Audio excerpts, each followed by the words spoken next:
From this to this. Oh, bongga. Akala mo talaga naka-tiles ka, pero vinyl lang talaga yan. Natapos na tayo magdikit ng vinyl sa gitna at dito talaga tayo sa part sa mga gilid dahil puro talaga gupit-gupit yan, B. Kaya talaga namang medyo matatagalan tayo. Pero syempre, caring-carry lang talaga yan, B. Kaya naman eto, simulan na natin ang matapos na talaga. Pero by the way guys, heto na naman ang marining yung trentahin. Gumala na naman. Sino ba naman tayo para hindi pumunta? Inimbitahan lang naman tayo ng Nestle. Hoy! So heto, natapos na tayo maglagay ng vinyl. Sabi ko nga sa inyo, nagkulang, diba? Kaya naman syempre, gagawa natin ng paraan yan. Doon nga pala sa unang design na ginawa namin, yung pa-square, doon sa pinakagitna, maglalagay tayo ng ibang color. So, bali, nag-cutting kami sa pinakagitna, guys, para mailagay yung panibago nating color dahil kulang ata kami ng 10 perasong brown. Kaya naman, eto, magdadagdag tayo ng ibang color na light naman para naman mas umangat yung color nitong ating vinyl or vinyl. Grabe, tingnan nyo naman yan. Sobrang kapit na kapit talaga yung apo adhesive natin, guys, dahil pati flooring talaga natanggal, B. May nabasa nga akong maalikabok daw yung pagdidikit natin, kaya mabilis daw matanggal. Hindi yan mabilis matanggal, lalo na't meron tayong apo adhesive. Naalala nyo ba yung sa baba namin? Binaha na yun, B, pero still, nakakapit pa din. Parang kami, char!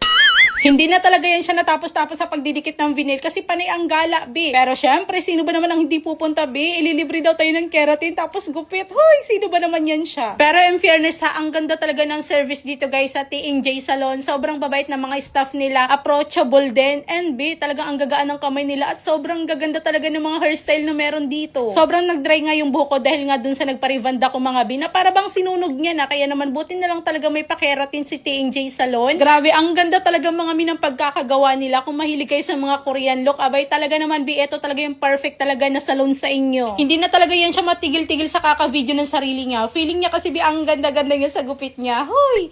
Pero hayaan nyo na ako mga B, at minsan lang naman yan dahil eto, uuwi na talaga tayo, B, para tapusin yung pagdidikit ng vinyl. Sa mga magdidikit ng vinyl, para mabilis nyo po matanggal yung mga extra adhesive, gumamit lang po kayo ng BB oil. At dahil nga medyo may kalaparan yung bahay ni Papa na pinaglagyan natin ng vinyl, guys, nakagamit kami dyan ng 3 box. Bawat box nga 45 pieces ang laman. Tapos doon naman sa adhesive natin, nakagamit tayo ng 3 bottle. Sa bawat bottle may laman siya na 1.25 kg. From this na sobrang boring at plain talaga na flooring to this na meron ng color, akala mo naka-tiles ka, pero naka-vinyl ka lang. Dahil nga nagkulang yung ating vinyl or vinyl, kaya ayan, naglagay tayo dyan ng light color. Nakagamit kami ng 16 pieces. Kaya naman, ang tanong ilang peraso, nasa 151 pieces po, yung nagamit namin lahat. May sobra pa naman yung vinyl natin, pero yun yung mga pinagkatingan na. Grabe, sobrang nagustuhan ko talaga yung pagkakadikit natin ng vinyl, guys. At yung tawag nga pala sa ganitong design ay checkerboard vinyl design na talaga naman trending ngayon dahil nga mala-aesthetic talaga ang datingan at mukha ka talagang naka-tiles. So, paano ba yan? Napahaba na naman ulit yung vlog natin. Salamat sa pagsama hanggang dulo at yun lang muna for today. Mayong adlaw. From this to this. Oh, bongga. Akala mo talaga